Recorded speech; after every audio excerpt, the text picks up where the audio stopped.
Welcome back to another podcast episode.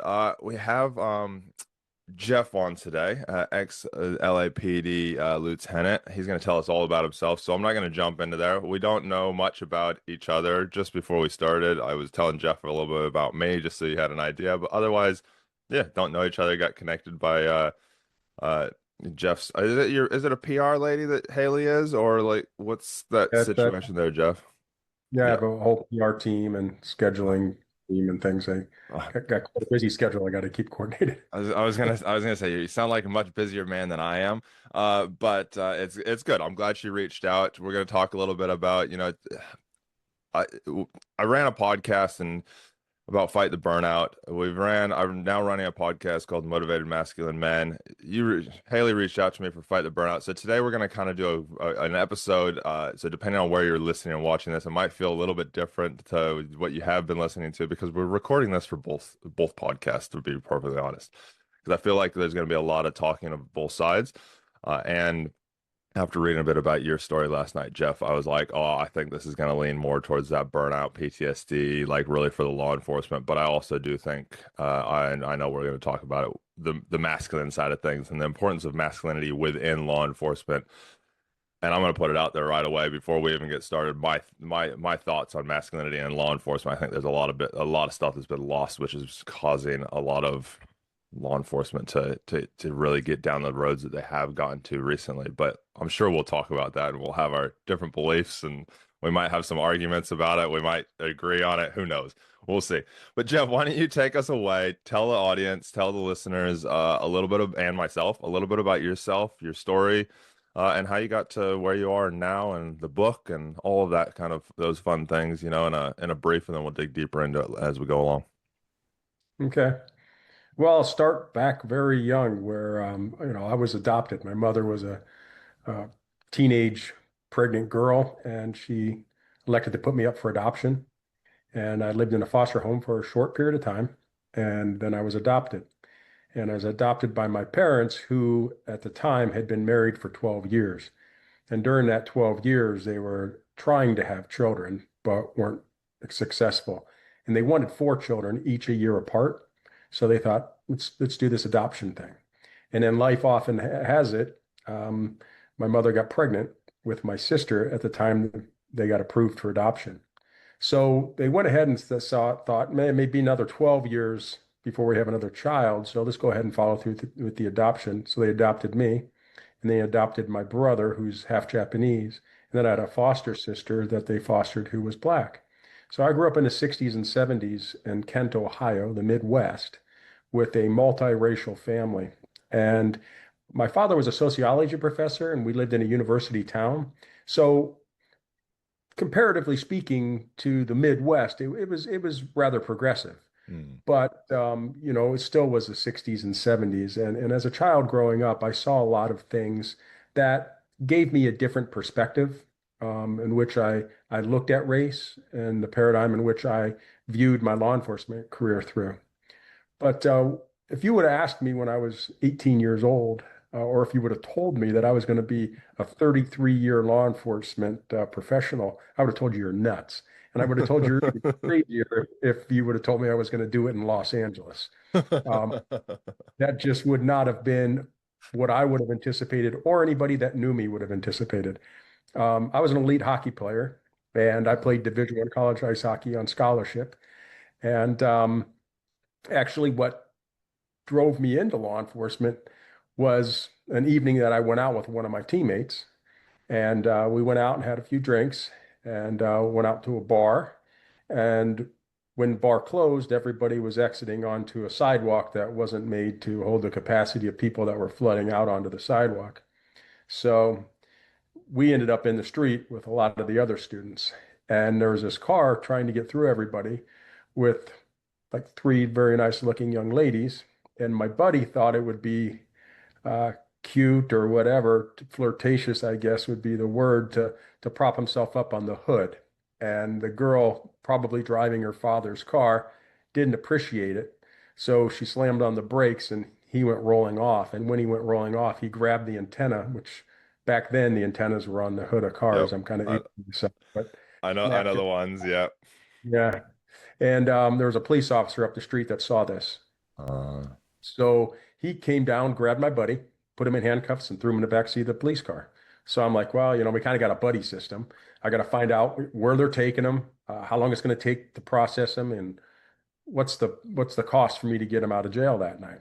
So when I approached the police officer, he was rather belligerent. He made it very clear that if I didn't get back up on the sidewalk, I was going to jail as well. Well, I'd been drinking, but I still had my wits about me, and I thought, well, okay, I'll get back up on the sidewalk. Well, in the meantime, he requested backup, and two backup officers show up.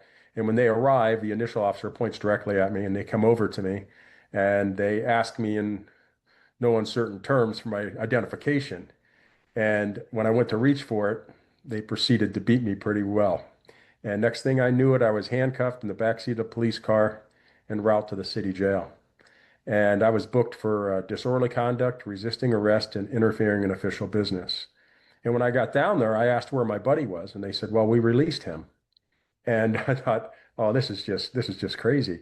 Here I was, asking a question about what I needed to do to get my buddy out of jail, and I'm the one who ended up getting booked. Well, that summer, I had worked at the city water treatment plant, and I had saved all my money. And I ended up having to spend it on an attorney because I refused to take any of the plea deals that they were offering because I'm like, I didn't do anything wrong. So I took it all the way to a jury trial. And at the jury trial, when I showed up, they presented with me. They said, if you sign this ticket, pay $60, we'll drop all charges. I thought that's reasonable. So that's what I did. And then moving forward, about a year and a half later, after taking a number of criminal justice classes, as a result of that experience that I had, the police department that I was arrested by advertised correction officer positions in their city jail, the city jail that I was booked into and spent the weekend in. And I applied pretty much as a joke. I got hired. It was the complete, absolute exoneration of any wrongdoing. And then to make it even crazier, the uh, the one individual that was the first one to punch me, he was a sergeant at the time. He had promoted to lieutenant, and he was now my boss. oh God. And And he I probably actually, he probably had no clue at all either. no, Or he did he? remembered, Oh, he and I remembers. remember him. Yeah, and I actually got to learn to like him. He had a very fun sense of humor, and there was an evening he called me into his office when I was at work, not long after I started working, and he said that you know, listen, I want to explain to you why what occurred. Mm, And he basically was saying that anytime that we have a large number of students that have been drinking, and we have anybody that shows any indication that they potentially could escalate the circumstance, we're going to pull you out of there. yeah. And so I accepted that at the time, but that was kind of the first experience that I had that I saw throughout my career of that slippery slope sometimes that Mm, the end justifies the means. So, yeah. but that's why I wanted to go in law enforcement, and that's why, and I actually didn't think I would do an entire career in law enforcement. I wanted to follow my father into academia, and when it was time for me to go get my PhD, I was going to get a PhD in criminal justice, and my father urged me to go work for a large law enforcement agency for a minimum of 5 years Mm. to get some experience that he said my studies would be more rewarding and I'd be a much more credible professor, and which I agree with. So that's Yeah, when I totally. chose Los Angeles. Where else can you go to get all the experience? What's the biggest place that I can go to and become a cop? LA or Yeah, New York? One of the yeah. two. So I went out to LA, and I didn't stay 5 years. I stayed 33. Wow, wow. It's crazy. I mean, it's crazy how one interaction, good or bad, and we talked before, and I know a lot of the audience knows what I used to do as far as, helping aspiring police get into law enforcement here, pass their fitness training and the process to get in. And after, doing that with 600 odd people, you realize there's a couple trigger points. There's a when the seed's planted, and then there's when when you're like, yep, cool, I'm going for this. And it is interesting. There's either a bad experience and you want to go in and kind of see about it or change it or you know kind of be the difference for it, or it's a good experience. And you're like, actually, I want to go be with those guys and do it. And it's quite a cool and cool thing to see that it's such a good career. And I know I read that you've gone into, you went into internal affairs and you did all these different things down during your 33 years career on that. Tell me, Jeff, how do you think that early experience, with those officers, obviously you ended up working with the officers that kind of, that were involved in that situation, they became your bosses. What do you think the views, well, how did that early experience shape your views on like the power justice and what it means, to be a man or a woman in a uniform? Well, a lot of the lessons that I learned playing ice hockey, I felt applied to law enforcement. Mm, And, there's there's an aspect of hockey that can be violent, but there's also an etiquette associated with it. And it's similar to law enforcement where there's times that you have to use force, and force is never pretty. It's ugly. But you have to make sure that you have the competency skills and that you hold yourself to a standard that you can perform in the circumstance that you may have to.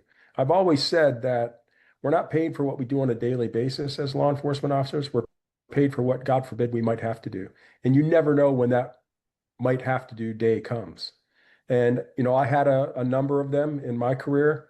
Not every law enforcement officer would necessarily have as many as I did, but it's the environment that I worked in. And it wasn't just LAPD, but, when I went out there, I was full of, wind, piss, and excitement. And I wanted to go to the most challenging divisions. So it was like 77th Division. And that's where the riots, broke out, Florence and Normandy. And it was most violent, one of the most violent divisions in the city.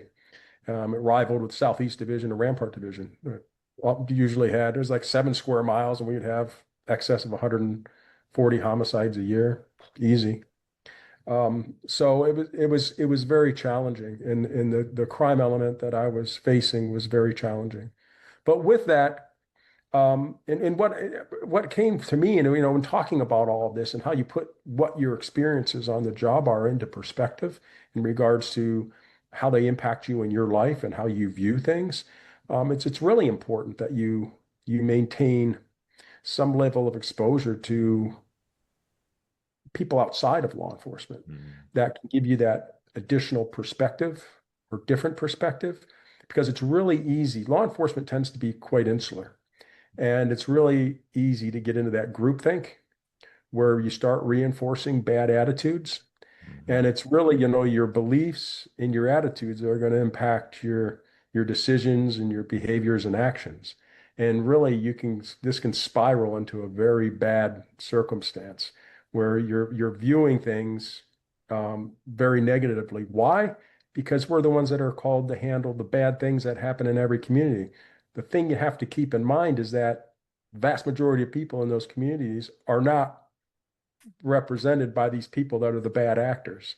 yeah. And I saw through my career, if you don't take measures to keep yourself balanced, you're going to get off kilter. And I was lucky. I had my father. My father actually got his PhD from the University of Illinois, and it dealt with professionalism of law enforcement. So he was kind of aware of law enforcement. And so when I was speaking to him, he had a little bit of insight to provide me. And he was a sociology professor. So a lot of times when I felt I had things figured out, wow, I had just touched the surface. And he wasn't one to tell me that I was wrong or whatever. He'd say, son, it seems to me you might want to consider this, or you might want to Mm. consider that. And he would oftentimes put things into perspective for me. And that kind of helped me, um, toe the line and have what I would suggest may have been a more healthy outlook on my daily interactions with people, comparatively speaking to some of the officers that I worked with and who were my peers. Well, yeah, and that's the great thing about law enforcement is it's bringing, a vast variety of ethnicities, learnings, upbringings, thought processes, all this together so that you can actually, you can interact with people. I mean, I know I had dealings in my law enforcement career where I just was not getting through with, it just you were butting heads with whoever the person was that you were dealing with, whether it was criminal or that. And sometimes I'd be like, I've got to tap out, like, and I grab my partner, I'd be like, you need to talk to this person because otherwise I'm just going to end up throwing them on the ground and like just deal with it with force because you can do that. I know that's why there is a massive push, at least here in New Zealand, to hire so many females because they do have a tendency to interact. We have a huge Polynesian and Maori, sadly, area that gets arrested, and but when they relate and they respect women a lot more than they do guys. So you have a female and a male cop both walk in together and they'll listen to the female cop way more than they listen to the male cop, unless you just like over pushed force on them, which a lot of them are massive and big and strong and doesn't go so well. But you bring a female in and they'll actually listen. So it is that kind of you have that different thing. I wanted to ask, obviously moving from Ohio to LA, I take it you didn't know anybody in LA. You just talked about making sure that you have an outer circle. I had the similar circumstances. I didn't know really anybody here in New Zealand. I joined law enforcement about a few years after I got here. I didn't keep circles outside of law enforcement while I was doing it. I got into that singular focus. I was thinking about the analogy as you were talking, looking through a straw, and that's all I saw. How did you keep or find those circles outside of law enforcement to keep yourself grounded and centered so you didn't go down those tracks? Or did you go down those tracks? I'm curious to know. No, what I did is the things that I was interested in, what Mhm. I enjoyed spending my free time doing, I would create friendships in those groups. And many of those things that I like to do because of my athletic background happen to be things that would also help keep me grounded and deal with some of the stress I was dealing with or the trauma that I may have from experiencing something. Um, I I ran for the department, and I ran on the LAPD International running team.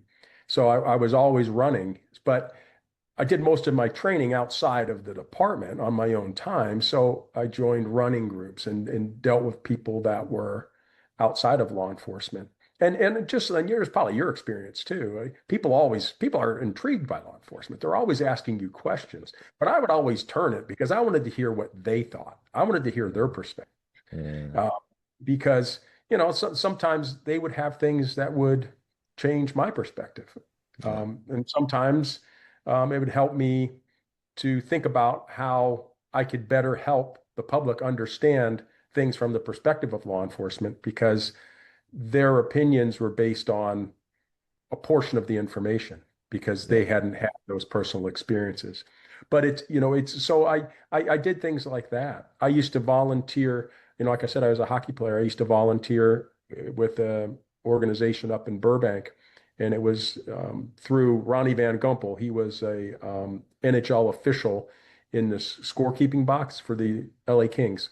oh, And okay, he had a program that he coordinated with the Kings where they donated all the free equipment to these underprivileged children, and you gave them free ice time and you coached them until they were good enough to get on a team, and you'd place them on a team. And I volunteered to coach those kids, and that was something I did completely outside of law enforcement, wherein I was exposed to parents and children and things where I was impacting the community in a very different way than I was in my law enforcement career.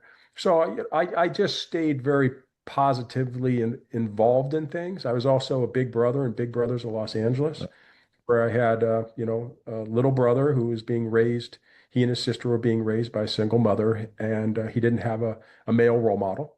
So I would spend, a couple days a week with him, yeah, and spending time with him and trying to give him some type of an influence, a male influence, a masculinity. The yeah. masculinity that was what was missing from his life. He wasn't being exposed to how a man may perceive things or Yeah. respond to. or the perspective relative to that. I remember Yeah. having conversations with him about, how he was dressing and how it was really important that he understood that first impressions can kill you. Yeah. And, you might want to consider tucking your shirt in. You might consider pulling your pants up, that kind of thing. And this is why, Yeah. and explain it to him. So he heard it from a man, Yeah.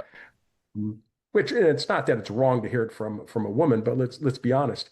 To the extent that a child can be raised by the perspective of both a male and a female in some way, shape, or form, whether it's the parents, whether it's through the church, or it's a program like Big Brothers of Los Angeles. It's really important that you get that perspective from both genders.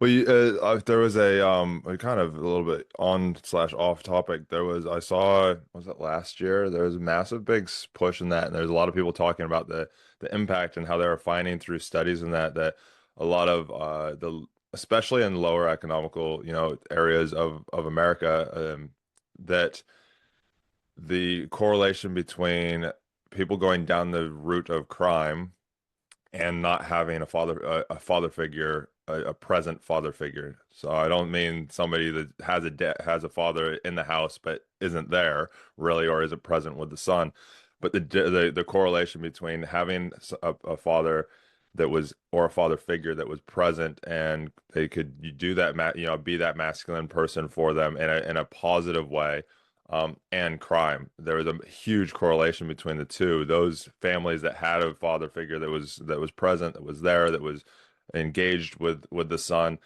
they were less likely to go down that criminal route, no matter what poverty level they were at, whether they're affluent or not, and versus the families the sons that didn't have it.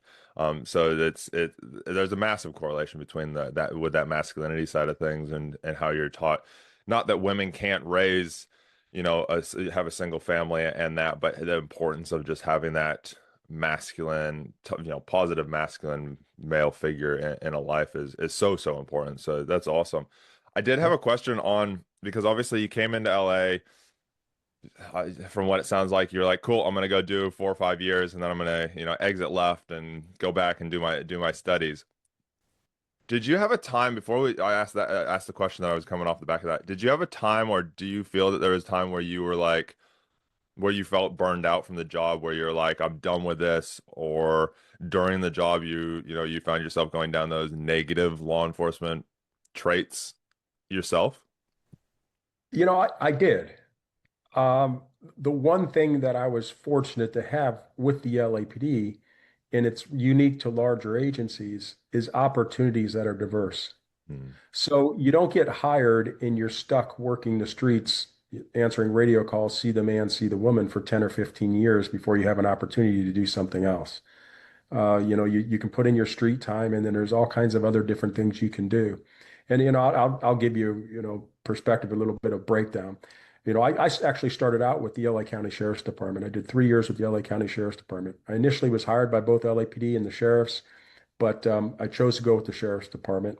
I felt it would be a good thing for me to do since essentially my exposure to people was small communities where I grew up in Ohio, and then when I left home to play hockey in Canada for a short period of time, as well as Dubuque, Iowa.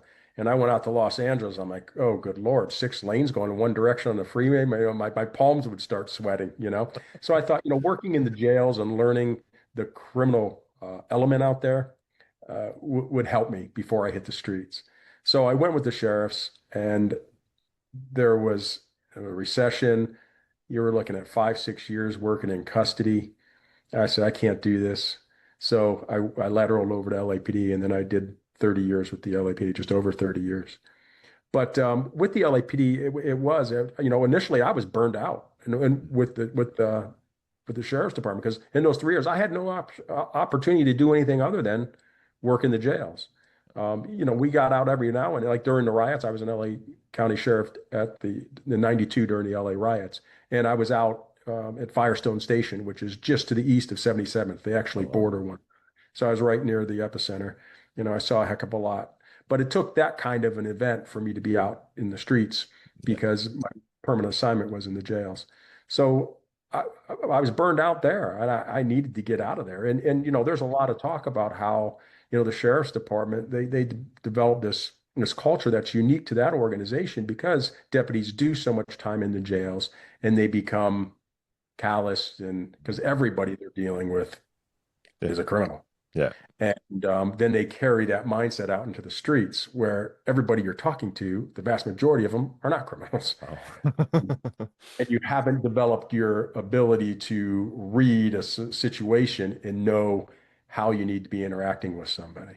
The one thing I've always said when I worked patrol, we'd go have dinner somewhere. With LAPD, you'd be off the clock for 45 minutes for a meal. So we'd go off the clock and you'd have a meal, and oftentimes, be up around the Hollywood area, and you'd have these waitresses that are always very pretty and stuff, and they'd talk to you about how they're actresses. And I'm like, well, no, you're actually a waitress who wants to be an actress.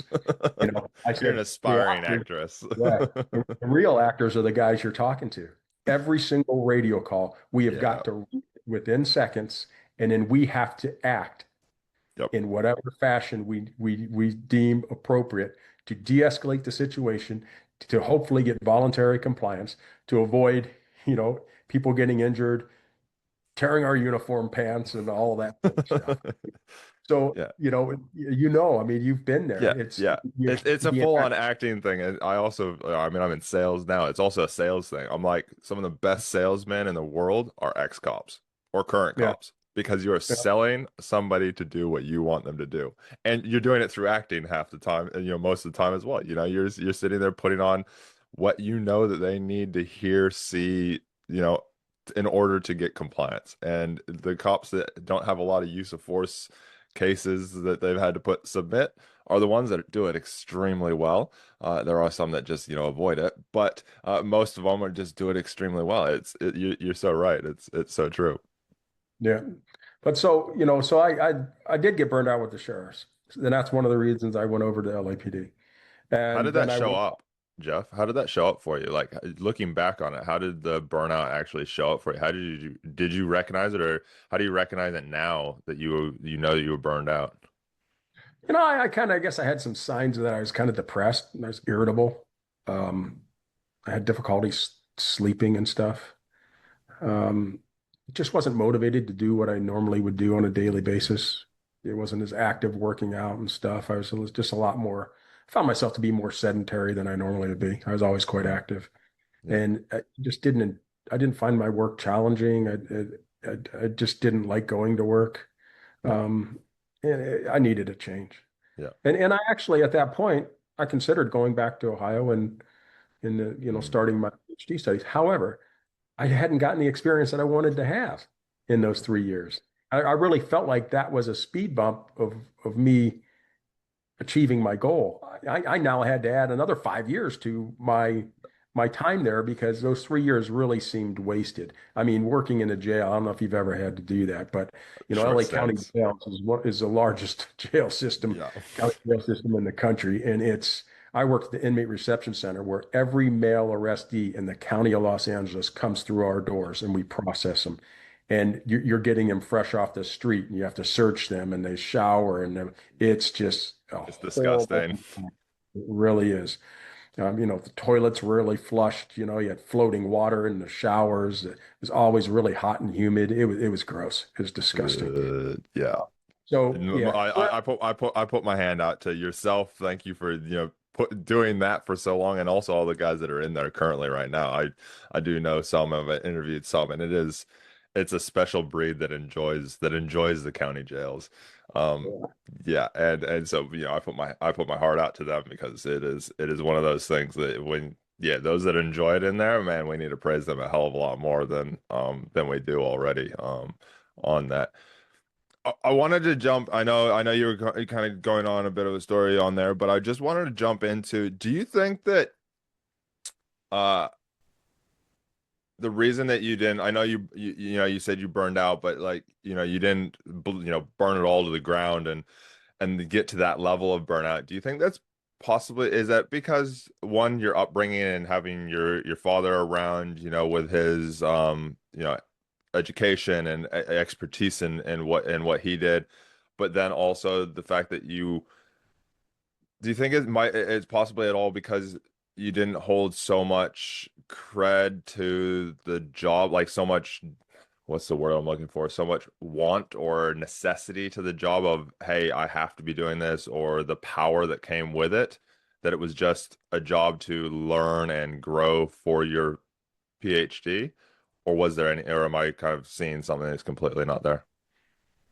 Well, I guess I would say that I never felt any time during my career that law enforcement defined who I am. Yeah. That and I think that was key to me. Yeah. Um, Listen, unfortunately, during my career, there were a number of people that I worked with or who worked for me along the way that before they were done with their careers, they decided they're in their own lives. Mm. And the one thing that I would say is consistent with those people is that the job defined them. Yeah. And I can say that I didn't go into law enforcement because I thought it'd be my forever, but it did end up defining me, and it's still to this day I still struggle with at times, like I'm out 6 7 years now, but it's there's some days where I'm just like, oh, maybe I should go back because X, Y, and Z, and then I remind myself of all the other letters of the alphabet. But yeah, I never had, like a lot of times what gets cops in trouble is that contempt the cop mentality, where mm, it's like the authority, they see themselves as an authority figure and you better comply with my authority. mm, I never felt that way. I that's cool. never did. Um, I I've always been kind of a learned individual and wanted to study and research and understand people more from a psychological standpoint and understand things from a sociological standpoint and figure out how I can better relate to them and understand, Mm, you know, talking to them where they are in that yeah, moment versus some predisposed perception that I may have of something. So I always held myself to a super high standard when it came to everything, and it probably came from my hockey background. I was an elite athlete, but it was because I was committed, I was passionate, and there wasn't going to be anybody that was going to put more time or effort into their hockey skill set than I was. And I felt the same way about my law enforcement career. And I can't say that all cops feel that way. no. They're not going to go put any extra time on the grappling mat or at the range unless the organization is going to pay them to do so. I never viewed it that way. Yeah. You know, How did you actually with hockey? What happened? How come you end up? What happened with hockey that you didn't end up down that continuing down that path? Well, I played in the United States Hockey League. I played Division I college ice hockey. I blew out my knee and I blew out my shoulder. I'm 58 years old. I have two artificial knees. I have an artificial shoulder, but they're all primarily from hockey injuries and then, compounded With continuous law trauma enforcement. in law enforcement career to the point where, I had injured myself where, in hockey you lose a split second, Yeah, um, and you went from someone being able to control the pace of the game to somebody that's just a good player. yeah, And I had to make a decision. I was being offered professionally what's called two-way contracts. You're going to make an X amount of money if you're going to play in the NHL, but you're going to make this amount if you're in the minors. And mm, I knew I was going to be spending my time in the minors because of my injuries and things. I had lost that extra step and things. So I just decided it was time to call it quits. I didn't want to play in a bus league, getting my body beat up, making $40,000 a year. yeah, I was still in a position where I physically could go into law enforcement and excel, yeah. and that was a decision that I made. So, that was a transition, but that really, I think, exemplifies how I saw things Mm. because hockey was everything to me. I was Like gonna it, ask, how did you not tie your identity to hockey, and how did you, it sounds like you didn't even tie your identity to hockey, whereas I know a lot of law enforcement, a lot of people out there tie themselves to what they do, not to who they are. And it's taken me a long time on a lot of learnings, and it's one of the things that did a lot of trainings for the aspiring police and still talk passionately about is about that identity and really knowing yourself. Not it's not what you do, it's who you are. Uh, Did you tie your like did you tie I know you said you didn't tie your identity to law enforcement, you didn't tie your identity to hockey, but at the same time you throw yourself completely 100% into what you do and what you're doing at that time for your work side of things. How do you or how did you back then, especially as a young man, keep like not end up tying the two together? I'm curious. Well, my father, if you haven't figured that out yet, he had an unbelievable impact on my life, how I saw things. Yeah. He used to always tell me, I'd go out and, shoot hockey pucks. My mom went and bought me 4 bales of hay, and I took a white sheet, and put it over it, and I painted the 4 corners and then the 5 hole, which would be between the legs of the goaltender. And I would go outside in the middle of winter and be freezing out there, and I would just shoot hundreds of pucks over and over and over again. And I'd stick handle through obstacle courses that I would design in the driveway and things. I was just obsessed. Yeah. But my father used to, and I would always tell him, Dad, I'm gonna I'm gonna get a college scholarship and play Division I college ice hockey. I want to play professionally. And he'd always say, this is verbatim. He'd always say, son, hockey scholarships are few and far between. And he goes, I acknowledged your skill set, but they're few and far between. And playing professionally is even more difficult. And, I remember when I signed my letter of intent, because I had like 17 full ride scholarship offers. Wow. And when I chose the school I was going to play at and I signed it, my father was there. My mother had passed away. She passed away when I was 16 Well, from brain cancer, sorry to which hear. was that is the other real motivating um, contributor in my dedication to excel. Yeah. The loss of my mother and seeing her go through the cancer diagnosis and fighting for her life. I mean, she did it with unbelievable strength and courage, and I wasn't just impacted by that. My brother is also impacted by that. He's my brother. He's done a number of Ironman triathlons. He's won the Antarctic and the North Pole, 2 separate ultra marathons. He's won them. Wow. Wow. He ran, he ran 7 marathons in 7 days on 7 continents. He's one of very What's his few name? people. Dorn Wenninger. Yeah, if you Google him, you'll find him. Yeah, the name rings a bell. Yeah, Yeah, yeah, he's that's an impressive, insane. impressive guy. He's my So younger obviously, brother. your dad and your parents, had something to for that performance. I'm curious on that. You said there, he was like, they're few and far between, and for a lot of people, especially these days, it seems like a lot of people, if their dad or father said that, it would throw them off. They would just, either they're going to use that and go, no, I'm going to prove you wrong, or it's oh, they become, they kind of give up in a way. What about that? Because I know that there's other circumstances around it and everything like that, which is where I'm kind of getting to. What about that? And this kind of comes into that masculine role model type thing, kind of talk and that. What about that do you think helped get you actually to be able to, to keep going, to have that, to get the the 17 scholarship offers, what about it do you think did it deter you? Did it inspire you? Did you just kind of go, cool, dad, yep, thanks, and carry on? What was it?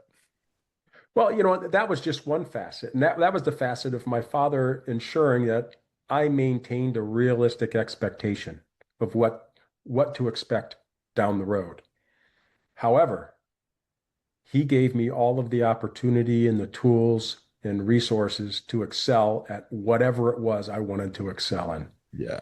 So there was the delicate balance that my father had there. And listen, when we talk about masculinity, a lot of times people have this stereotypical um, mindset of what is masculine. My father was 6'2", about 180 pounds. He was a marathon runner, professor. He didn't speak often, but when he did, he had something to say, and you wanted to listen. I never heard him cuss. Um, and he never raised his voice to me. The worst thing he ever said to me was, "Son, stop being a horse's ass." And that was about, as firmly as he would say it. And he would explain everything to me. And he treated me with unbelievable respect, where he developed my critical thinking and understanding and my empathy and moral reasoning about stuff. And those were the gifts of masculinity that my father gave me. That if you probably polled the vast majority of people in our society, Yeah. describe a masculine man, they're not going to come up with those things. But that's what makes you masculine. So, and people used to always say, and I'll admit it, it's true that, that Jeff Wenninger, he marches to a different drummer. And I did. And it was because my father instilled, I had a completely different mindset about everything than the guys I played hockey with and, my law enforcement career. I knew that I saw things differently. I knew that I took a deeper dive into issues and wanted to better understand them. And it was because of my father's inserting this curiosity in me to have a better understanding about things. So I could not only perform better, but have a better understanding of things and be able to process things better for my own well-being, Mm. especially in my law enforcement career. So, it's a tough question. I mean, I hope I'm answering your Yeah, question, but definitely are. when my father, I have a forthcoming book, it's called On Thin Ice, and I dedicate it in part to my father. And I speak about the gifts that he gave me, but that I didn't even realize he was giving me at the time. Yeah. I'll give you a perfect example. In 1970, May 4th, 1970, at Kent State, the National Guard were called in to the university because there were all these demonstrations against the Vietnam War, Yeah. where they were escalating the deployment of U.S. soldiers in Cambodia. And the students, for whatever reason, thought it'd be a good idea to burn down the ROTC building.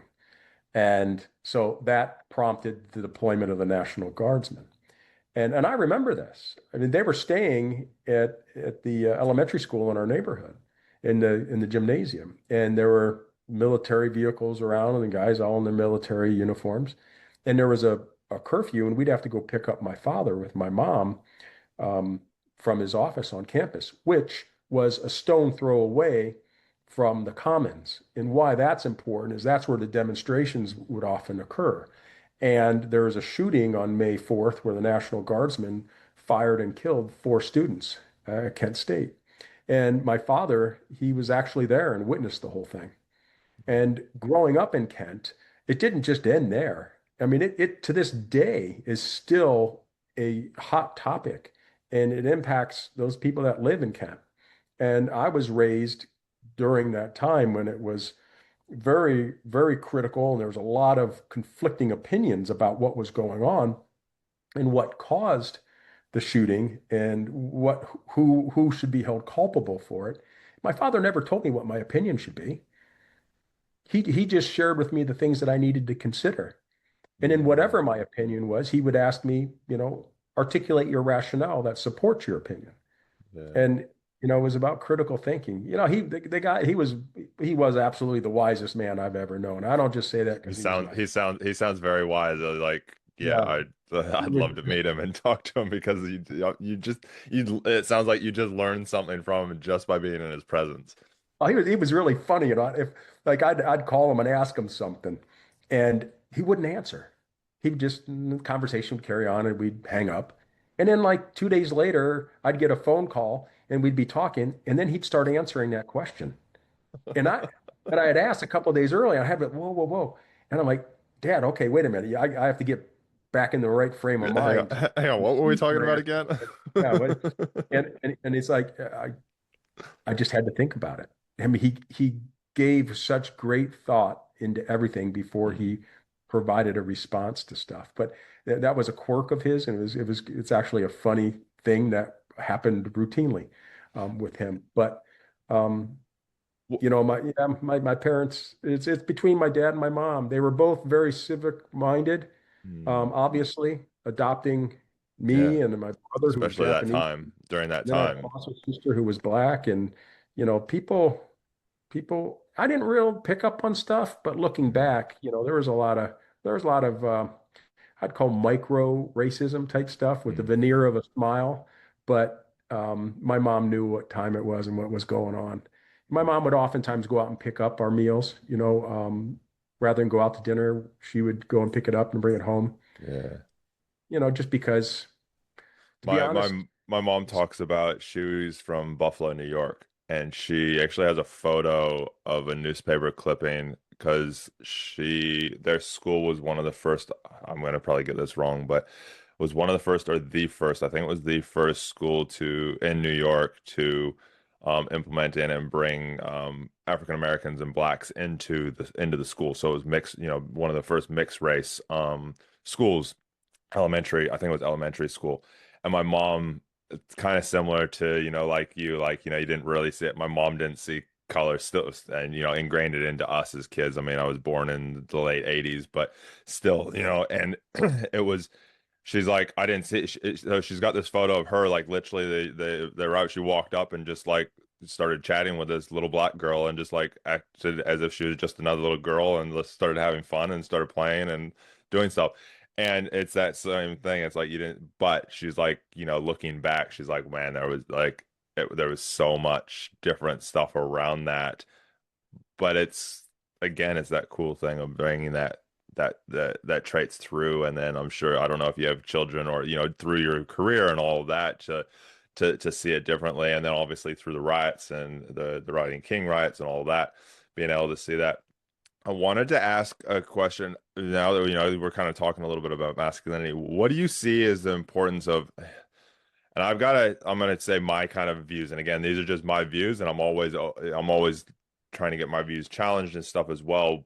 But the importance of masculinity in law enforcement and the fact that obviously there's massive drives. I don't know about in the US at the moment still, haven't really been looking at it, but here in New Zealand, there's a massive drive to they want to have 50% women in law enforcement. And I think it's great to have a bunch of women, but at the same time, the women that you get normally have try and become that masculine person instead of bringing themselves and having because we all have masculinity and femininity, but you can't, forcing that masculinity onto women can actually burn them out faster. I've seen it in my wife, I've seen it all around. But we have to have, it's a masculine role in my thoughts and opinion. What's your thoughts on the whole masculine side within law enforcement in your 33-year career, coming from obviously the I'm gonna say it, the boys club type thing back in the 80s and 90s, because I've talked to a lot of cops that most of their career was back then. They're like, yeah, we didn't talk about mental health, we didn't talk about things. It was and these days you'd call it toxic masculinity type traits. What's your role? I kind of rambled a little bit there on that, but what's your thoughts around the importance or how masculinity should show up within law enforcement? Yeah. well, with that question, I answer that from an experience of being in a large law enforcement agency. Yes. And I would say this, that, and I talk about this in my book. Um, we in law enforcement, the model that we use now is we hire people that have to have certain skill sets and meet certain requirements to work the streets. And that's kind of where we're at. You need to be able to climb that 6 foot wall. You need to be able to do X number of push-ups, sit-ups. You have to be able to pass these proficiency tests and pugilistics and the utilization of your baton and grappling and all of that sort of stuff. And that's all great and that's all fine. But I'll use this analogy. If the Kansas City Chiefs were nothing but a bunch of cloned Patrick Mahomes, they would not win a game. No. It's about creating a team that there's skill sets that are needed in all kinds of different areas. So you recruit and you draft or whatever for that, whether it's sport or whether it's law enforcement. And we're so narrowly focused on you have to be able to do this, you have to be able to that. Why? I mean, I'll challenge that status quo. Why is that the case? You look at the New York City Police Department, the Intelligence and Counterterrorism Bureau is run by a female who was never a cop. She's a civilian with Mhm. an unbelievable background. Yeah. Why is it that we feel that she would have to be a sworn cop that has to have worked the street, that has to have passed all of those those standards to get through the academy. What I would suggest is that we need to be leaner and meaner. So we're not bringing on people to fill positions for the purpose of just filling positions because they have to be filled, but that we're actually filling positions with people that are competent to do that role. Yeah. And then accepting the fact and recognizing the fact that you don't have to have those same competency levels to excel in this other area, like sexual assault investigations, say, or whether it's your expertise in intelligence and counterterrorism. I mean, your best person to run that may not be the person that came up through the academy. Yeah. It may be somebody that has. So I think we need to look more into a civilianization of law enforcement at multiple different levels. And I'll tell you my experience. I worked I worked the Rampart gang unit right after the crash scandal. This is the Oh, Rafael Perez scandal. not This is familiar with that one. well, in the late 90s, there was an officer, Rafael Perez, Yeah. and he worked the Rampart CRASH. And there was a number of LAPD officers committing bank robberies off duty.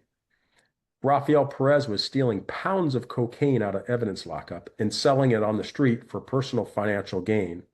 They were involved in on-duty shootings and planting guns. They were unjustified shootings.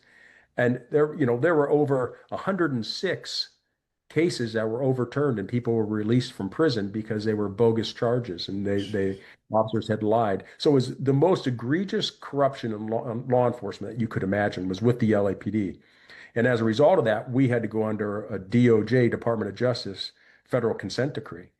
And I was working Metropolitan Division when all this was happening in the late 90s, and which is like the special forces of the department. That's the SWAT and the Yeah. canine and whatnot. Then I promoted. And when you promote, you get to put in a wish list. You give 3 stations that you'd like to go to. At the time, there was 18 divisions, geographic divisions. Rampart would have been my last choice, but they sent me there. And it was Oh, because they were creating a new leadership team yeah. to weed out They wanted to the shake everything up. and create a whole new culture in that division. And I was selected to be part of that. And then they put me in charge of the gang enforcement detail. They disbanded all the crash units citywide, and then they replaced them with the gang enforcement detail, which had an entirely different structure of accountability in regards to a chain of command. I reported directly to the area captain. And I did that for 3 years, and I changed the entire model in paradigm in which we measured our success Yeah. in that unit. And it was recognized as the model to be emulated within the department.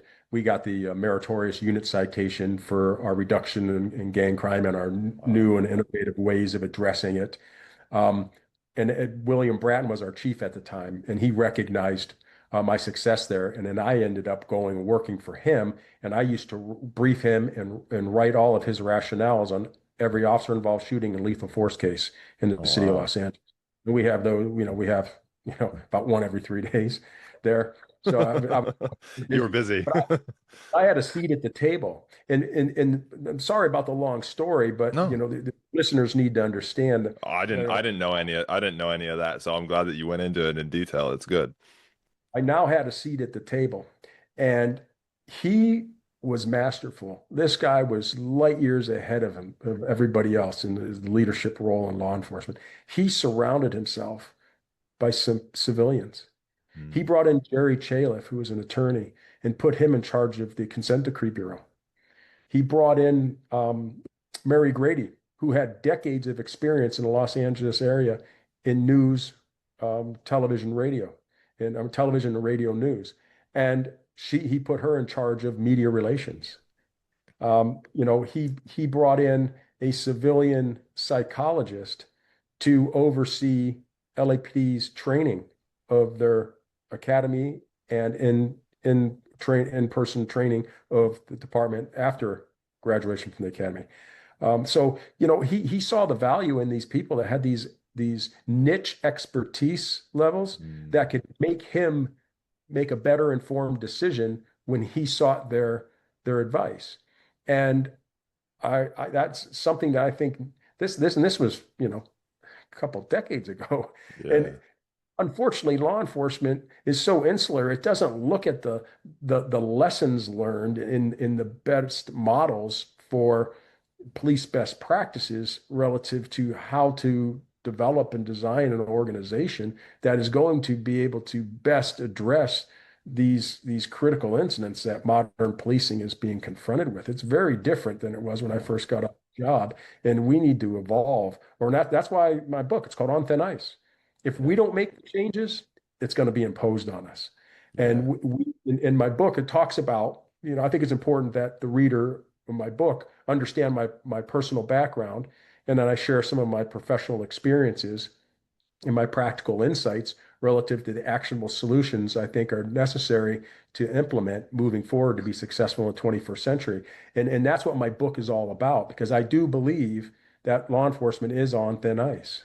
I would totally agree with that. It's I look at it just since I left in 2018, and you just look at it compared to then, and I'm just like, I don't know if it's like I wouldn't you wouldn't be able to bring the mentality that I brought. I mean, I did 4 years, almost 4 years on my protection, so I haven't been on the street as such since 2014. So, over a decade. And I know if I did, which I'm not, but if I did go back to law enforcement, or I look at like my best friend, he's a sergeant in law enforcement here in Auckland, and I'm like, I don't know how you guys do it. Like it is so yeah, it's so totally different, and it's evolving so quickly with social media, with the media, with you can see what's going on anywhere in the world in law enforcement in the palm of your hand. How do you, and that brings me to, because I had a thought while you were saying that, while you're telling about all that kind of, and the stuff in your book. I haven't read your book, so I'm going to ask for some insights that are probably in your book. But how is it that you get those old school cops to not, I mean, because there's so many of them. I remember when I was cops just have this tendency to not want to change. They just don't want to change anything. They want to keep it how it is. And some of them started in the 1980s, and they want to keep it like the 1980s. And obviously we've all evolved since then. How do you help persuade, or how do you recommend departments help persuade those cops to come along on this journey of changing things? And then follow on to that, how do you make sure that those civilians, because I'm trying to think of a specific situation, but I'm sure that I've seen it where departments or where agencies have brought in that civilian expertise and it's completely backfired. How do you make sure that that doesn't happen? And how do you bring those veteran cops along for the journey so that we don't have a mass exodus and then have like no, have no support? Well, first of all, I mean, everybody's got an opinion. Yeah. And to me, opinions are mildly interesting unless you have some empirical evidence to Yeah. support your opinion. And one thing that I would say, and that I share in my book, is I give examples of what's being done worldwide and other law enforcement agencies and how it's working and what the empirical evidence is of studies. Because, and I interview Lisa Feldman Barrett. She's like the top neuroscientist in the United States, speaking on law enforcement, performance under stress, considerations that need to be had relative to who we hire and how we hire and all that stuff. Yeah. And I would suggest it's not necessarily who we hire, but it's how we hire. Mm. And here in the United States, what do we have? We have a deselection process. Yeah. So you apply and you don't have a criminal record and you've got your finances in order and you're not an alcoholic. You got a pretty good chance of getting hired by somebody. Yeah. Um, that doesn't fly elsewhere. And then you also have to look at in the United States, the average academy training before you hit the streets as a law enforcement officer carrying a gun on your hip is 800 hours. Let's put that in context.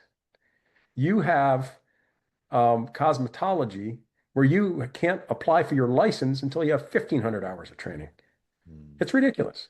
And so if you look at like the Nordic countries, these people go through multi-year programs that which are equivalent to an undergraduate degree, where they're not only getting a better understanding about the sociological issues that impact law enforcement and the psychological things that need to be considered when you're dealing with people with mental illness and those sorts of things, but you get the whole tactical background and the competency.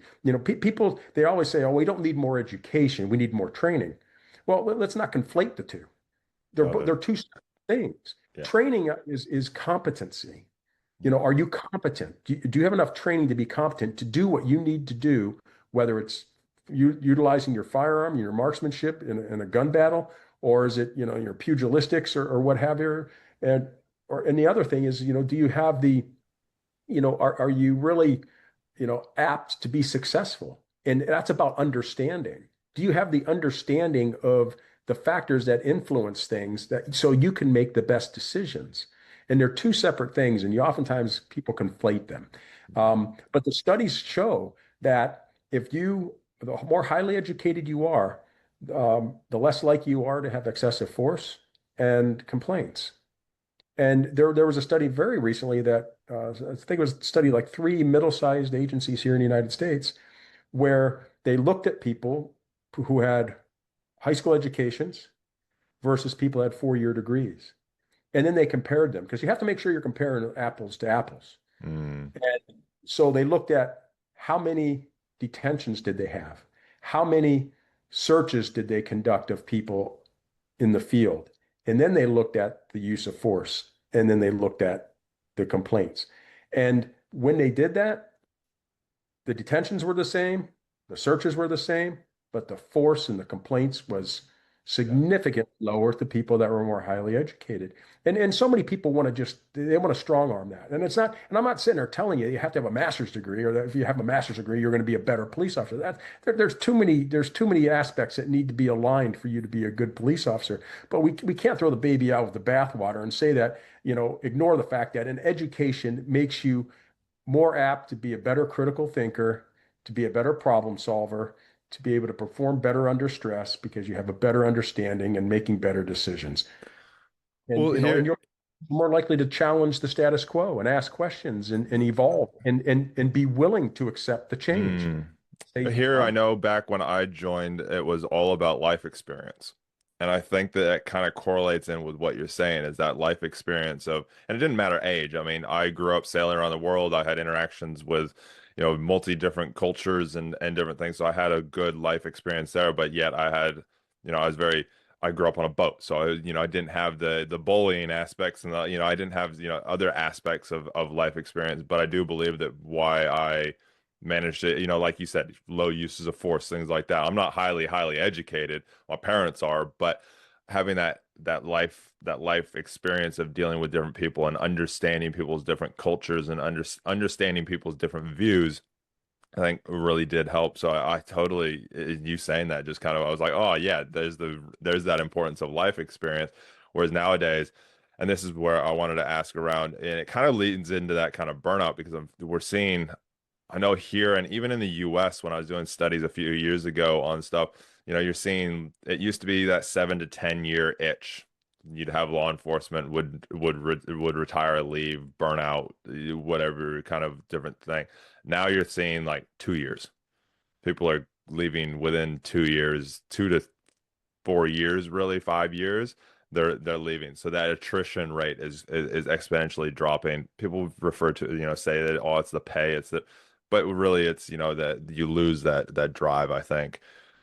How do you think that we can, doing this, well, and that goes into the thing of nowadays from what I hear from recruiting is it's not so much how do it, that life experience or that education or the, making sure that, it's just how do we get seats in cars, or butts in cars. How do you see that we can elevate without burning out people, elevate that kind of recruitment and also with getting qualified, really good officers that are open-minded, that are able to evolve, that are able to go along with this new kind of era of policing?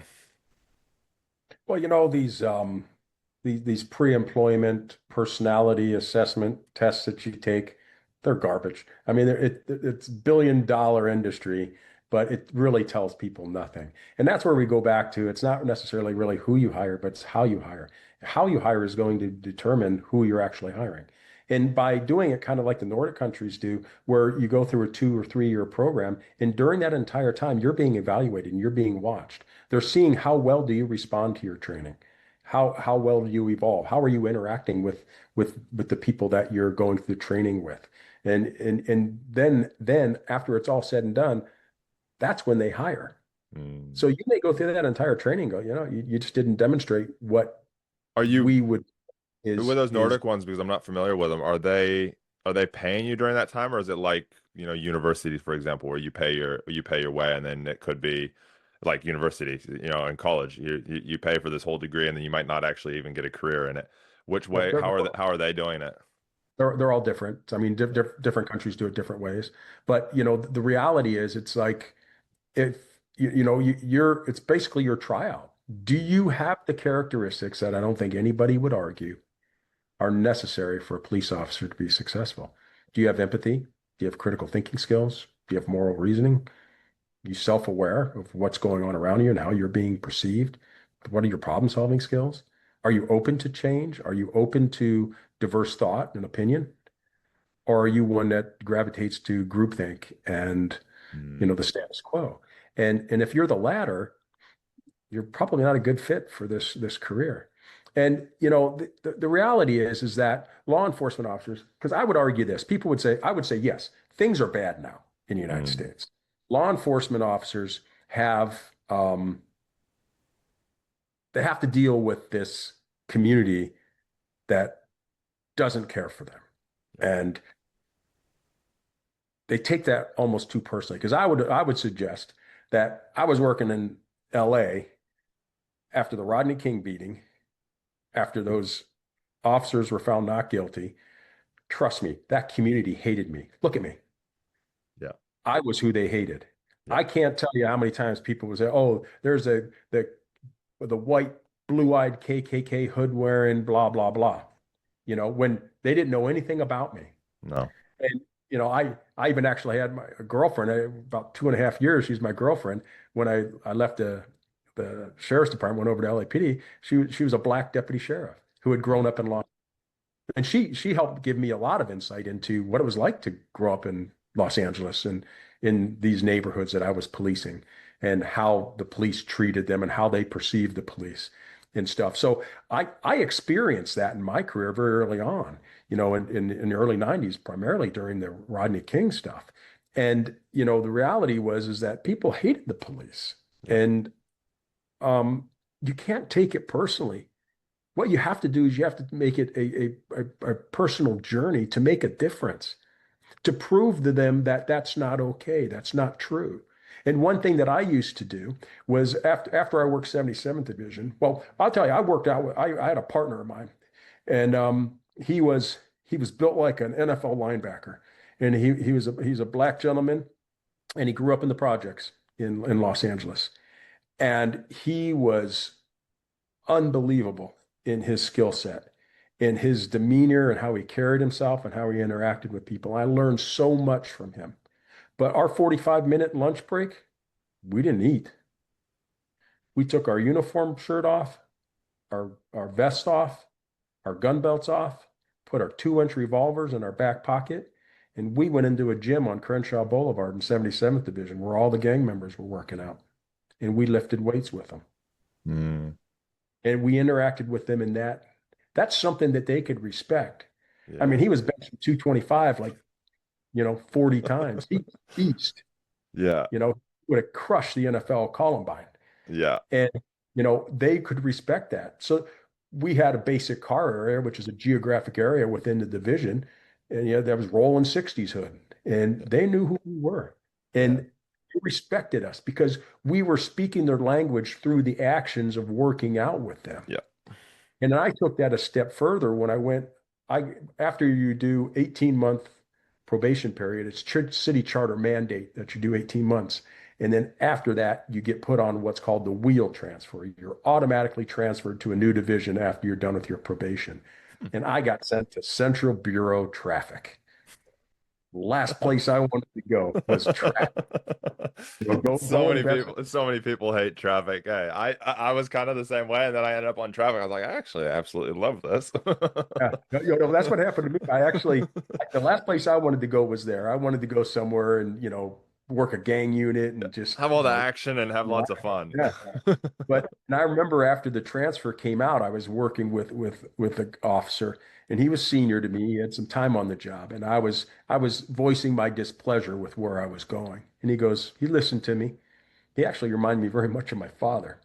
And he's like, well, it seems to me that what you need to realize, it's not the assignment that you're working at this point in your career. It's how you work whatever assignment you're given. You Mm, go there and you be the best traffic accident investigating police officer you possibly can be, and you build your reputation because that's what's going to carry you to the next assignment and moving forward. And I thought, you know what? Thank you for checking me. You got my mind right. And he was right. So that's what I did. I went there and I went to basic AI, accident investigation school, intermediate AI, advanced AI. I went to radar school. And I mean, I got all this expertise. And yes, as soon as I could get out of there, I did leave, but I left there with unbelievable amount of expertise that I could then share because I left there and became a training officer, a yeah. field training officer of people right out of the academy. And I wasn't afraid of traffics. No. And really, their investigation. I was investigating homicides, vehicular homicides, and stuff like that. I mean, you're with very little time on the job, you're being put into a position where you're conducting investigations that other people have to put in a number of years to get Yeah. to be in. So, I kind of had the same mindset you did. It's just like I wasn't happy about it, but boy, wow, this was okay. It was Yeah. really interesting. When you could walk up and I could just look at the physical evidence, and then you'd ask somebody what happened. I knew they were lying because I could prove it from what I knew Yeah. because of my classes based on what I was observing by the physical evidence. So, you know, so that was huge for me. But when I worked that assignment, I would go in because we'd have downtime, and I Mm. would drive into the projects, and I would throw the football with the kids, and the ice cream truck could go by, and I'd buy them an ice cream, and it was for two reasons. One, it was to show them that I didn't hate them, Mm. and I wanted to get them to give them the opportunity to know me and have an opportunity not to hate me. Because they were growing up in an environment where what was being pushed down their throat the police are bad. The Yeah. police are not good. And so I'm not one to complain.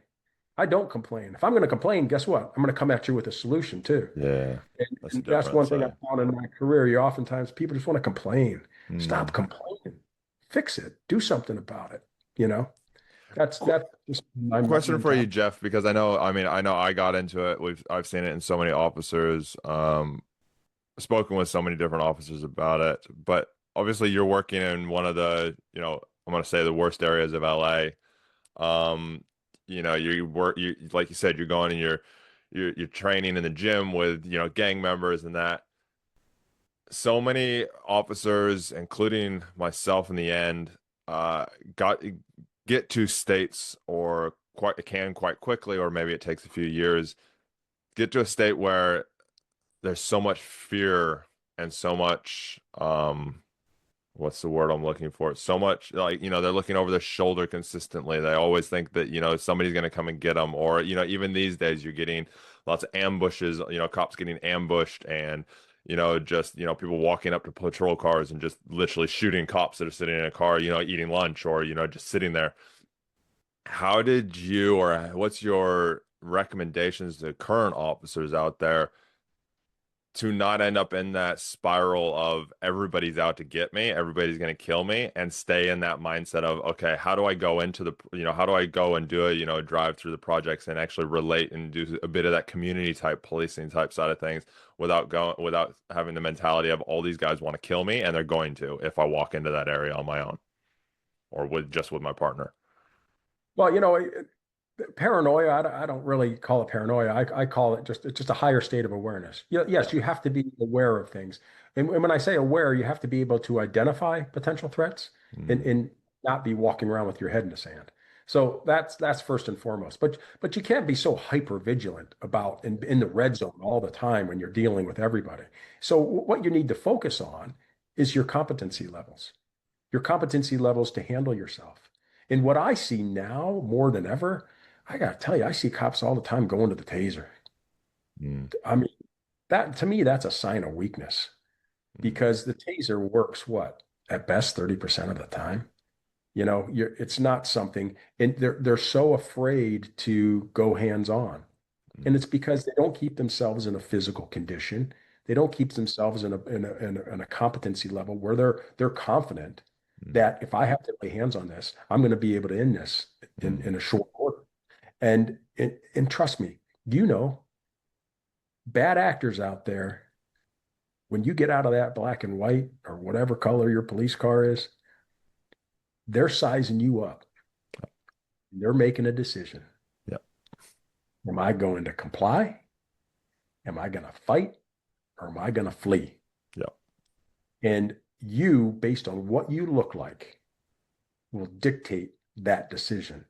And I talk about this in my book. I shared an example. I was working with the officer that I was just telling you about that we'd go and work out. And there was a shooting on Crenshaw and Hyde Park, right in 77th Division. Gang member sitting at a bus bench, rolling 60, was shot up with an AK-47. Gruesome homicide.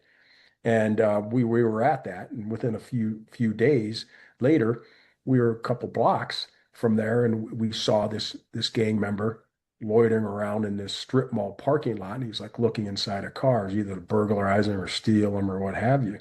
And we swooped in to jam him up. And so I went to detain him. My partner drove in a little too close, and I get out, and I'm on the passenger side. I'm the passenger, and my partner was driving. I'm on the side that the suspect's standing on. I get out and he looks me up and down from head to toe Sizes you up. and sizes me up. And about simultaneously at the same time, my partner and I, we both see a bulge in his waistband. Mm, Partner gun, partner gun. We both move to cover. We end up proning him out, take him into custody, handcuffed, 357 Magnum. mm, My partner, when we were driving to the station to book this guy, he's like, listen, I'm curious. Why did you decide not to shoot it out with us? And he goes, look at you guys. yeah, I knew if I was lucky enough to take one of you out, the other one was gonna get me. And that's because we kept ourselves in good physical condition. yeah. We carried ourselves, even though we made a tactical error, we carried ourselves with command presence and confidence. And our uniform appearance was impeccable, Yeah. where that means something. That speaks volumes. I'm telling anybody that I'm going to engage in that I take my job seriously. Yeah. And, so these are the types of experiences that I had throughout my career that just reinforced why I was so involved in being the best that I could be. And the reason it wasn't, I didn't want to be the best I could be because I was defined myself as a police officer.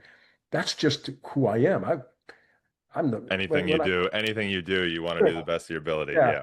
like when I went to the sheriff's academy, we started with 157 and we graduated 107. Mm, And I graduated as what's called the honor cadet. I was number one academics. I had a 98.7% academically. Physically, I was number one, and I was number two in firearms proficiency, having never shot a gun prior to going into the academy. But which, that's just the way which I is was. actually good. A lot of people would say, in the academy would tease me. They're like, Mm. dude, why are you studying so much? All you need is a 70% to pass. Wow. I, If I had that mindset and it's I would have never made the teams I made. yeah, I'm like, exactly, and it's so true, and I do honestly believe that there is a lack, and it's not just in law enforcement. I think there's a fall behind, and this is with that kind of some of that masculinity side of things. I think there's a lack of personal responsibility, personal respect for yourself going on around or just around the world, not even just in law enforcement, but around the world. I mean, and then we do see it, and again, media, social media, everything highlights what is they don't want, what people don't like, but you do see it. I saw on social media the other day, I saw somebody a reel or something around similar to what you talked about, somebody sizing you up, and there was a guy who wanted to what was it? I think I'm gonna probably get this slightly wrong, but it was along the lines of a guy wanted to kill a cop. He just was out to wanted to kill a cop. It was not until like his fifth cop that he interacted with that he actually shot the guy. And and he told this whole thing of like, yep, I wanted to do it, but and there's the reports of like the five different incidents with this guy. And the final one, the detectives were interviewing him with like, why didn't you shoot the first four cops? He's like, well, the first one was a state trooper. He was like, looked like there was no chance. He was, his uniform was immaculate, like you said. He looked like he took care of himself. That was gonna be a hard battle. The next guy was built like a brick shit house, pretty much, and it was like, yep, no. And then it was on and on. It was that, and then the final guy was overweight. His shirt wasn't tucked in. He waddled up to the car, and he was like, "Oh, this will be easy." Yeah. Yeah, and the thing about it is you have to realize that that's the mindset that the bad actors have. Mm. But then you also have to hold yourself accountable because you're the one who's ultimately responsible of Yeah, whether you go home at the end of every watch or not. yeah, You can't say that it's your organization's responsibility because the reality is there's no organization that is training you enough to be proficient in all the areas that you're going to have to be proficient in. I mean, yeah, how often we would have with LAPD every 2 years you would have X number of hours of perishable skills training. yeah. So every 2 years, you get 4 hours of grappling training to refresh. What? Do you think you're going It's to be confident? it's so crazy. Yeah, you better be getting on that mat all the time. And and Yeah, and it's and it's and that's the opportunity. Go join a Brazilian jiu-jitsu yeah, gym, whatever. Develop relationships with those people yeah, aren't in law enforcement, but better yourself for the job that you have, but create these relationships with people that have a different perspective and that are they're oftentimes when you'd go to these trainings, these people within the organization, these officers that are training you, they're so hyper vigilant and they're, I mean, you walk out of there thinking you're going to die, yeah, on any given day because in reality is I'm a volunteer crossing guard in a community in Ohio that I live in now for the yeah, intermediate school. Every Monday and Friday, I cross at the major crosswalk in downtown. And statistically speaking, crossing guards die at a higher rate than police officers per capita. That's a reality. yeah. That's people I can talk believe about, it. oh, the reality is their cops are way down. It's Yeah. double digits Well, before you get to the, this is what I used to tell people all the time, and it sounds like, you kind of probably believe it, but what you focus on, you get. If you're constantly focused on the fact that you're going to die, guess what? It's more likely that you're going to probably die because you're going to end up in one of those situations or something stupid's going to happen. What popped up to my head just before it was I can't remember now. It was something along the lines of yep, nope, it's gone. Anyways, um don't you just love it when that happens? Uh I so Jeff, as we kind of, wrap up, I did want to ask one question because I know that there is a massive thing at the moment, departments, especially in the US, and here, struggling to get new recruits. And obviously, you're like, hey, there's a different way that we need to hire people. But how do you believe that departments can attract? Because, we don't want to force, but we want to attract, the right people, but also need, volumes. LAPD can't, do its job with only 100 officers. They do need quite a lot of officers to, just be around and be able to respond to jobs. How do we attract those future officers? well, to be successful as a law enforcement agency, especially in the types of communities that I policed in, you need to have a diverse workforce. Hmm. And right now, we're kind of shooting ourselves in the foot because, yes, the pendulum swung a little too far with this DEI stuff. But the reality is we need to have people from all walks of life, like you kind of talked about, life experiences. And we need to have people that don't always necessarily think alike, but they think differently. And it's that diversity of thought that's going to grow the organization. So I just think it's really important that law enforcement agencies provide opportunities for police officers. So if you go into you're going to be attracted to it because they value education. And you're going to be rewarded, one, if you have an education going in, or two, the department's going to get you educated if you do become a member of the organization. That we are looking not only to improve our law enforcement agency by bringing in strong candidates as recruits, but we're going to nurture you and make you even better. And that's really what needs to be going on. It's like, programs like right now, and a lot of agencies are giving like signing bonuses for Yeah. people to come, which Financial, they're trying to use the yeah. financial thing to try and attract people. So that's great. Why not attract, we'll pay off your student loan, or we Mm. will, you see what I'm saying? You structure things where you're giving a financial incentive to the types of people that you want to be bringing in. Not That's just to, somebody that's worried about money, because then that also, that can breed corruption, because then you're just thinking about money all the time. right. So, it takes a unique person to be a good fit in law enforcement because it takes a toll. Law enforcement can destroy you. I've seen Mhm. it destroy a number of people. And I personally know a number of people that now in retirement, um, it really seems to kick in. You don't realize you, Statistic is that cop will die will die whether by his own hand or a heart attack or something within 5 years of yeah. I retirement. mean, yeah. I mean, there's, well, when you let's talk about the dangers. Mm. Um, you have in the United States, you have about 200 officers a year that kill themselves with their own hand, Yeah. and maybe 60 a year that are killed at the hands of a suspect. Mm. But what do we put? And that 200 is not necessarily recent retirees either. That is No, current no, active right, duty police. That's not right, even veteran cops, that right, have left the job and then end up taking their own lives. It's right. the That's numbers are active. yeah, That's active. the numbers are crazy. Right. It's absolutely nuts, and they're not dropping. They're not dropping at all. That number is not dropping recently Nope. either. It's not. I've got I have a number of good friends that are retired, and we stay in contact and we talk. We acknowledge that we have hard times, Mm. and I do as well. Fortunately, not as rough as some of my friends who really struggle and have to keep themselves from going down that dark rabbit hole because they've contemplated killing themselves. And for me, I was in a number of life-threatening situations, but it's not those that gave me any PTSD or anything of that nature. It's just the sadness of it all. We're exposed to so much sadness as law enforcement officers on a daily basis.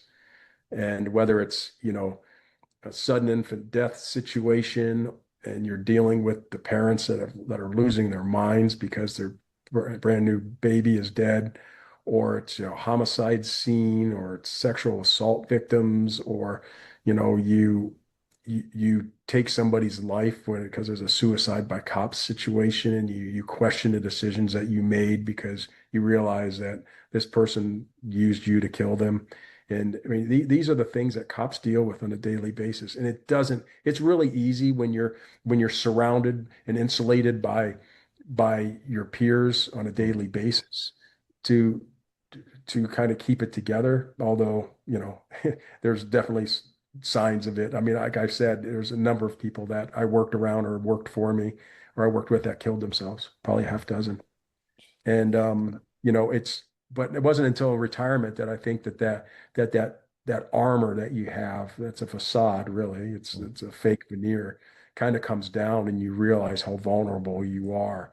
And there's nothing. I mean, I feel no shame in telling you I'm sitting there watching the news about this tragedy in Texas with those Yeah. floods, and I can't keep it together, No. you know, and and then in law enforcement, I mean, I just start crying. I mean, Well, but in my career, you couldn't do that. You had to be that stoic person on scene that provided the strength for everybody. And then you just had to carry on because you had to worry about what you had going on in your personal life. You have a well, wife, you have all cops that. jump from job to job. There's a study in 2019, I believe it was New York University, that showed a police officer will see 12 times as much trauma in their first 12 months as a civilian will in their entire life.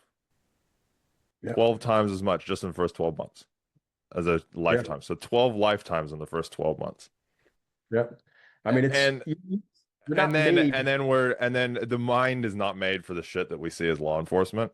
And as law enforcement, if we realize that, or even if civilians realize that, and it's not to give an excuse or to, use it as an excuse, but it's a thing of, okay, cool. How do I cope with this? What mechanisms do I need as a person personally to cope with this? Because every person's different. Your trauma is different. As you said, all the different types of trauma that we can see. How just going into somebody's house after somebody's beat somebody up, that's scene trauma. Going into a situation where you're like, shit, am I gonna get beat up here? Is it trauma? There are all these different things. I mean, the trauma that affected me massively that I didn't even realize as a 25-year-old male was my female partner. We went to go arrest a guy, and he tried to evade arrest. He haymakered her, dented her cheekbone, split her eye open, tried, escaped. I ended up catching him in that. He got next to nothing. He got some home detention and that for that and $400 reparation to that officer. She left the job. That was like the last straw for her. She was like, "Nah, I'm done with this." She had major PTSD, waking up, clenching the bed, punching the bed, like major dreams in that. And I took that without even realizing it until after I left law enforcement, like 5 years later, that I took that personally. I took it as a personal assault against myself, that I wasn't a man, that I didn't stand up, that I didn't protect her, that I didn't make a difference, that how could I, all of these different things that went through my head without even realizing it. And that was a massive trauma. For me, dead bodies were nothing. I had a partner who saw a dead body and just could not keep it together. And it's those different things. And it's as for us, realizing that it is there, and also that we never have time, as you said. Now, you see the tragedies that are happening in Texas and just bawling eyes out. Our emotions aren't regulated, and it takes years. My adrenaline still at times will just go haywire. Like I'll get excited about the most random thing, and I go into the shakes.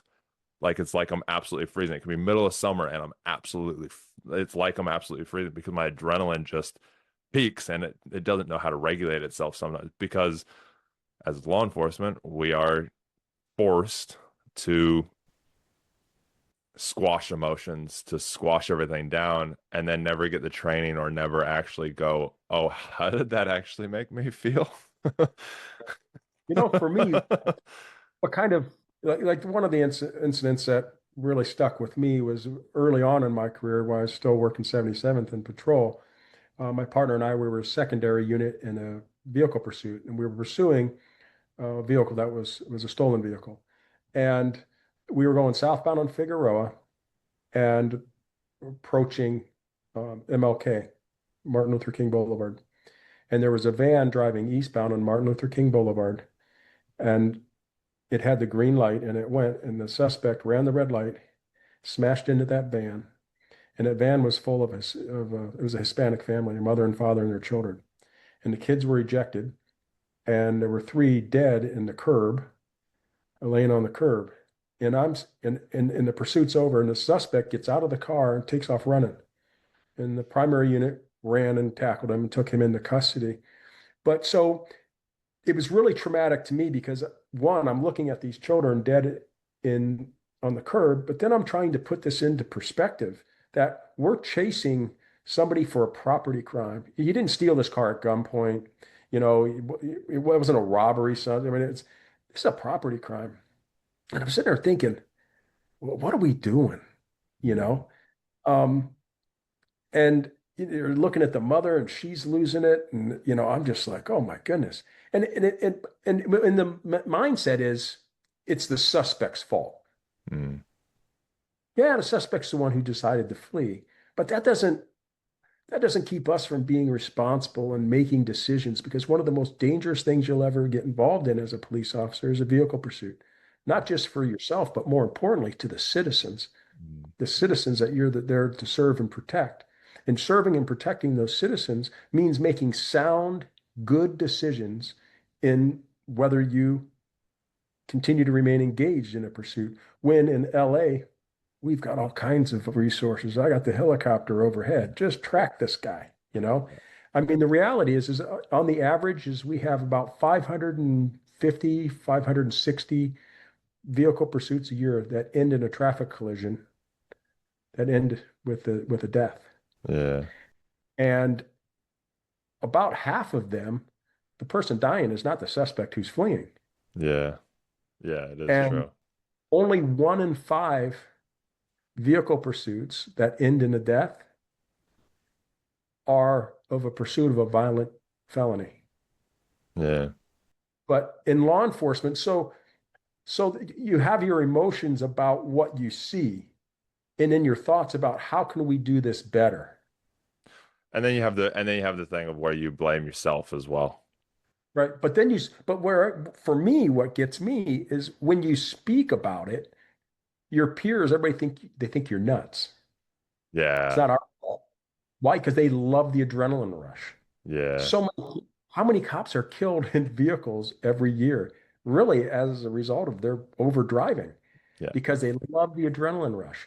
And it's like, listen, it's not about us getting our adrenaline rush. It's about us doing our job better and protecting the citizens that we're served to protect, because this is not the best way of. I'll also count because I know for me in the end, I felt nothing.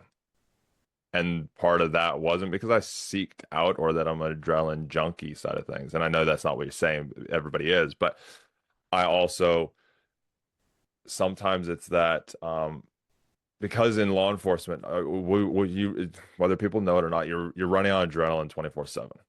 Even outside of duty, you're still running on some adrenaline. And that's why for myself, I didn't recognize this until after I left. My regulating my adrenaline has taken so much uh, as we run on it because obviously that fight or flight situation. And so then,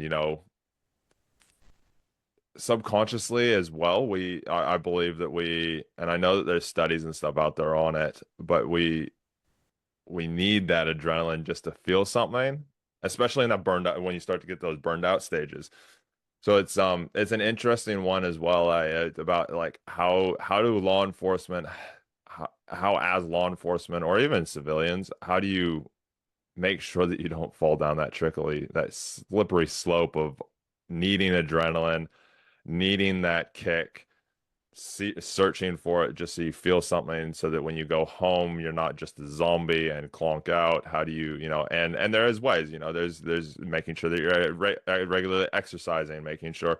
I did an interview with a guy quite a while ago. He's um an Australian gentleman, and it's what he does, and he's got degrees and stuff all around it. But his thing is when you come home, he talks more around office jobs than law enforcement. But when you come home, just doing 10 to 15 minutes of vigorous exercise recenters your adrenals, recenters your cortisol levels, recenters your adrenaline, and it's such an important thing that I wish that more law enforcement knew is just doing like 10 minutes of vigorous something or doing a proper workout even after a hard days or even just a normal days work on that side of things. Yeah, it's so interesting how like there's so many different things that that need to be worked on within law enforcement that I don't think ever will actually get solved because yeah, there's just so much that needs to be worked on. But I think I love what you're doing, Jeff. I know you're working on it hard. You're trying to make a difference from your learnings from your book. I'd love for people to be able to learn a little bit more about you. I found your website, and so I'll make sure that that's in the description link. But how do people get in touch with you? How would you like people to get in touch with you if they want to learn more about you? Maybe learn about your services, what you can do to help, or just want to, touch base with you. Thank you. Just want to get in touch. Well, like you said, you can go to the website. It's my name, Jeff Wenninger. It's Wenninger .com. Um, but if you're interested in the book, you can go to onthinicebook.com. And I have a pretty significant social media presence on LinkedIn as well as Facebook. And if you go to Jeff Wenninger on either of those platforms, I post articles, blog articles that I write all the time about police stuff. And I respond to every question, every comment that people have Awesome. because the reality is I'm not naive enough to just think that I have the answers. I don't. I absolutely don't.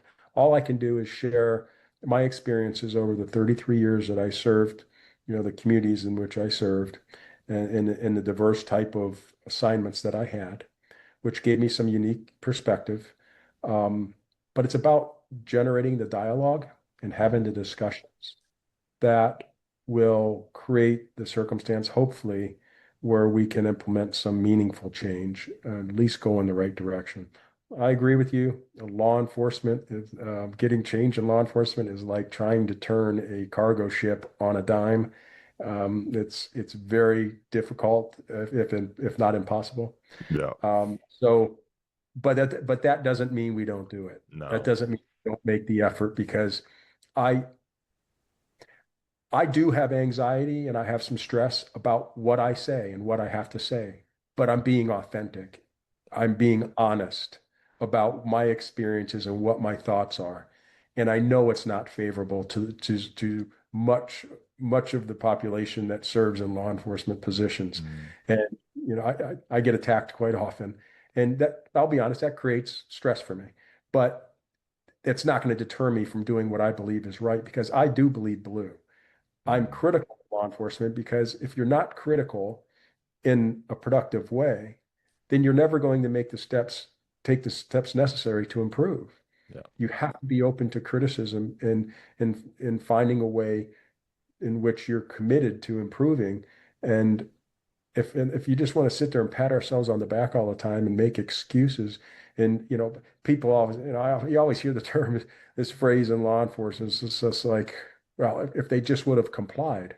Well, yeah. I mean, Always. yeah. I mean, But I'm not paid for what I do when people comply. I'm paid for how I handle a situation when people don't comply. yeah. And yes, it may end up being ugly. I may end up having to use lethal force that unfortunately takes the life of somebody. But I better be very proficient Mm. in my handling of that incident up into the point where I have to make that decision. And really, we have some legal decisions. Barnes versus Felix, the Supreme Court just ruled on that in regards to Graham versus Connor, which is the objective reasonableness standard that they evaluate force, which is a Fourth Amendment issue Mm. in determining whether the force that law enforcement officers use is appropriate or not, or is it Yeah. excessive. And what had happened is the courts had taken it down to so narrowly evaluating just the moment of the threat. Yeah. Were the actions at that point objectively reasonable? And the Supreme Court said, no, it's the totality of the circumstances. You Yeah. have to be looking at the decisions and actions of the officer leading up to that. Were they reasonable? So it's actually expanded that. And by and large, law enforcement is being critical of that. Oh, that's ridiculous. Let me tell you, it's a game changer. It Yeah. needs to change how you investigate these things administratively. It changes how you need to Well, be. it should be, and I know here it's so we call it perceived accumulative assessment, and it has to do with pretty sure they look at everything leading up to. Like, I mean, I say this all the time when you get something and they there's a shooting and everybody's like, oh, he was unarmed and all this. I was like, yeah, but what did the report say? I mean, I remember going to a situation, backing up another officer from a domestic, and the call in was the guy's jumped out the back kitchen window. We believe he's got a big kitchen knife, and he's just assaulted and threatened to kill his wife, his missus at the house. Mrs. is fine. She's secure. He's gone out the back. He has already beat her up. So we're looking for him for an active domestic violence, assault charge. Uh, and he likely has a kitchen knife. There's a kitchen knife missing from the kitchen. Cool. So we cordoned off, got the dog squad in there. They came in, they tracked him. He was just in the bush out the back and got him. The dog ended up like he lunged at the dog, and my sergeant actually sprayed him. Taser camera was currently on at the time. He lunged at the dog. Dog handler released the dog. He got dragged up, ripped his arm. A whole dog bite type situation. But if you looked at it, turned out he didn't have a knife on him. Had no weapons whatsoever on him. if you just assessed it on the situation of when he got bit by the dog, it'd be excess force because he had nothing. He just lunged at the dog. There was like six officers there. He was on a, I mean, we were all above him. He was down low on a bank. You could assess it excess use of force. But when you take all the circumstances leading up to it and everything that happened leading up to that moment, our believed and our cumulative assessment of the situation was is he had a knife on him. We did not know where it was, and he started to come at us. And so for us, for our safety, that's what happened. Yeah. I ultimately, the last assignment I had on the job was I was a lieutenant officer in charge of the detective entity that investigates all officer-involved shootings and lethal force cases. Yeah. So I had my hands in over like 700 cases. Wow. So I've seen the good, the bad, and the ugly, Yeah. and where there's room for improvement, and Yep. where we're doing things very well that we want to continue to emulate in the future. Um, but it's when you're talking about that level of force, um, it really, really is incumbent that officers know what they're doing, because the Uh, greatest tool any police officer has is that gray matter between their ears. yep. And in part of what I do as the founder and CEO of Law Enforcement Consultants is, I have a whole contingency of expert witnesses that testify in police use of force cases throughout the country. Mm, And I would say my estimate is about 85% of the cases, plaintiff cases against the police, are lost in the deposition of the police officer that's involved, because they mm, can't even articulate the yeah. legal standard which they're guided by in regards to their decision to use lethal force. Wow, Yeah. we're fa I don't blame that officer. I blame the organization in The which. system for failing to set him up with the tools and the education that is required to do the job. It's so true. I know you've said you've done SWAT. I don't know what the things are for there, but in order to do our version of SWAT over here, you have to be able to verbatim be able to read off like the uses of force acts, the firearm safety act, that you have to be able to verbatim, like word for word, know it down pat so that again you know exactly when and how and why you're able to use force around those situations. So when you are in an officer involved shooting, you you can articulate clearly exactly why all of it. To be clear, I worked Metropolitan Division, where that's made up of a number of entities. So SWAT's one entity, like Yeah. mounted units another, canines another, and they have line platoons that do high risk warrants and dignitary protection. I worked in a platoon, line platoon. I didn't actually work SWAT. I mean, Uh, that's something you have to work very hard to get to. yeah. That was something that I aspired to do, but I had to make a decision. My number came up to make sergeant. Do I Yeah. take the promotion, or do I stay and make SWAT? And I chose the promotion. Yeah. But those guys have earned that, so I want to Yeah, make sure appreciate. I should I'm not. sure they appreciate that as well. I do know how they can get as well.